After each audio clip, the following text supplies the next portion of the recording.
ដោយអ្នកទាំងអស់គ្នាបានធ្លាប់ដឹងហើយគឺសង្គ្រាមរវាងសហរដ្ឋអាមេរិកនិងអ៊ីរ៉ង់នឹងបានស្កាត់មួយរយៈ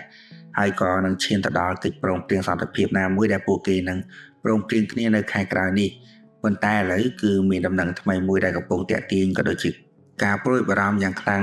ដែលរដ្ឋាភិបាលរបស់ប្រទេសអ៊ីរ៉ង់នឹងបានចោទប្រកាន់សហរដ្ឋអាមេរិកថាជា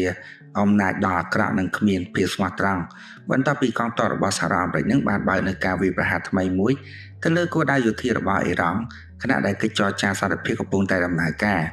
សម្រាប់ទីក្រុងតេហេរ៉ង់បានព្រមានថានឹងមានការសងសឹកភ្លាមៗប្រសិនបើទីក្រុងវ៉ាស៊ីនតោននៅតែបន្តសកម្មភាពយោធានិងរំលោភទៅលើបទឆុបបាញ់ដែលកំពុងតែមានភាពមិនពិតប្រាកដមួយនេះតាមប្រភពព័ត៌មានអន្តរជាតិគឺកងទ័ពរបស់សហរដ្ឋអាមេរិកនឹងបានវាយប្រហារទៅលើទីតាំងមីស៊ីលនិងទុកយោធាមួយចំនួននៅតំបន់ភាគខាងត្បូងនៃអ៊ីរ៉ង់ដោយបានអះអាងថាវាជាវិធានការការពារខ្លួនបន្ទាប់ពីមានការគំរាមកំហែងទៅលើនាវានិងយន្តហោះយោធារបស់អាមេរិកនៅតំបន់ Strait of Hormuz ក្រោយការវាយប្រហារមួយនេះគឺមន្ត្រីជាន់ខ្ពស់អ៊ីរ៉ង់នឹងបានចេញនូវសេចក្តីថ្លែងការណ៍យ៉ាងខ្លាំងដោយចាត់ថាសហរដ្ឋអាមេរិកនេះគឺកំពុងតែបង្ហាញនូវកប្បកិរិយាអាក្រក់និងគ្មានចេតនាសន្តិភាពពិតប្រាកដនោះឡើយហើយអ្នកនាំពាក្យរបស់រាជរដ្ឋាភិបាលប្រទេសអ៊ីរ៉ង់នឹងបាននិយាយថាការវាយប្រហារមួយនេះគឺជាការរំលោភទៅលើការចរចាសន្តិភាពនិងជាការបង្ហាញថាទីក្រុងវ៉ាស៊ីនតោននឹងកំពុងតែប្រើនៅការទូតជាគម្រោងសម្រាប់សកម្មភាពយោធាអ្នកវិភាគនយោបាយក៏បានលើកឡើងថាស្ថានភាពមួយនេះកំពុងតែធ្វើឲ្យការចរចារវាងអ៊ីរ៉ង់និងសហរដ្ឋអាមេរិកនឹងកាន់តែស្មុគស្មាញហើយ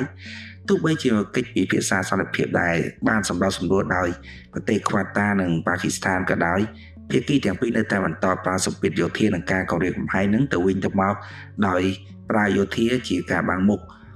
មេដឹកនាំកម្ពុជារបស់អ៊ីរ៉ង់ក៏បានព្រមានថាកងទ័ពរបស់សហរដ្ឋអាមេរិកនឹងគ្មានទីកន្លែងសុវត្ថិភាពនោះឡើយនៅតំបន់មជ្ឈិមបូព៌ាហើយប្រសិនបើមានការវាយប្រហារបន្តកើតឡើងគឺការព្រមាននេះនឹងត្រូវបានគេចាត់ទុកថាជាសញ្ញាបង្ហាញអំពីលទ្ធផលនៃការវាយប្រហារសងសឹកទៅលើមូលដ្ឋានយោធានិងទ័ពសម្បត្តិរបស់អាមេរិកនៅក្នុងតំបន់វិញសម្រាប់អ្នកជំនាញផ្នែកសន្តិសុខក៏បានបញ្ជាក់ថានៅច្រកសមុទ្រសាហមូនគឺជាតំបន់យុទ្ធសាស្ត្រសំខាន់បំផុតមួយនៅលើពិភពលោកព្រោះតែប្រេងជាច្រើនលានបារ៉ែលនឹងត្រូវបានឆ្លងកាត់ទីនោះជារៀងរាល់ថ្ងៃបើសិនបើមានសង្គ្រាមធ្ងន់ធ្ងរឬក៏ការបិទច្រកសមុទ្រមួយនេះគឺវាអាចធ្វើឲ្យតម្លៃប្រេងពិភពលោកនោះនឹងឡើងខ្ពស់ម្ដងទៀតនិងប៉ះពាល់ទៅដល់សេដ្ឋកិច្ចសកលតែម្ដងហើយក្នុងពេលតែមួយដូចគ្នានេះគឺលោកដូណាល់ត្រាំក៏បានបន្តអះអាងថាការចរចាជាមួយអ៊ីរ៉ង់នឹងនៅតែមានសង្ឃឹមប៉ុន្តែលោកក៏បានព្រមានថាប្រសិនបើគ្មានកិច្ចព្រមព្រៀងនោះឡើយគឺអាមេរិកនឹងបន្តប្រើប្រាស់នូវវិធានការយោធាហើយអ្នកវិភាគក៏បានមើលឃើញថាយុទ្ធសាស្ត្រនេះគឺជាការប្រើប្រាស់សម្ពាធអតិបរមា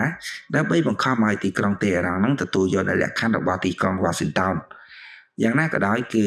ប្រទេសអ៊ីរ៉ង់នឹងក៏បានបញ្ជាក់ថាខ្លួននឹងមិនចោះចាញ់ចំពោះការគំរាមកំហែងឡើយហើយមន្ត្រីរបស់ប្រទេសអ៊ីរ៉ង់ក៏បានអះអាងថាប្រទេសខ្លួនត្រៀមខ្លួនរួចជាស្រេចសម្រាប់ការប្រឈមមុខនៅគ្រប់ទម្រង់ទាំងផ្នែកយោធាសេដ្ឋកិច្ចនិងការទូតសម្រាប់អ្នកវិភាគយោធាក៏បានលើកឡើងដែលថាសង្គ្រាមរវាងអ៊ីរ៉ង់និងសហរដ្ឋអាមេរិកនេះកំពុងតែបង្ហាញអំពីការប្រើប្រាស់នូវយុទ្ធសាស្ត្រសម័យថ្មីដែលរួមមានទាំងដ្រូន មីស៊ីល Cyber Warfare និងសង្គ្រាមវិព័ន្ធមានហើយភាគីទាំងពីរនេះកំពុងតែព្យាយាមបង្កនូវសម្ពាធលើគ្នាហ្នឹងទៅវិញទៅមកដូចគ្នាដោយមិនទាន់ឈានទៅដល់សង្គ្រាមទ្រង់ទ្រាយធំពេកលេញនោះឡើយសម្រាប់នៅលើទីផ្សារពិភពលោកវិញគឺតម្លៃប្រេងគឺបានឡើងថ្លៃព្រាមបន្ទាប់ពីព័ត៌មានអំពីការវាយប្រហារថ្មីនេះនិងការគំរាមសងសឹករបស់អ៊ីរ៉ង់ហើយអ្នកវិនិយោគកំពុងតែព្រួយបារម្ភថាប្រសិនបើស្ថានភាពនេះកាន់តែអាក្រក់នោះការផ្គត់ផ្គង់ថាមពលពិភពលោកនោះគឺអាចនឹងរងផលប៉ះពាល់ធ្ងន់ធ្ងរហើយបណ្ដាប្រទេសនៅតំបន់មជ្ឈមបូព៌ានឹងក៏បានបង្កើននូវការប្រុងប្រយ័ត្នផ្នែកសន្តិសុខផងដែរហើយមូលដ្ឋានយោធានិងស្ថានទូតជាច្រើននឹងក៏បានបន្តរឹតបន្តឹងនៅការការពារខណៈដែលប្រទេសជាច្រើនកំពុងតែរៀបចំនៅផែនការបន្ត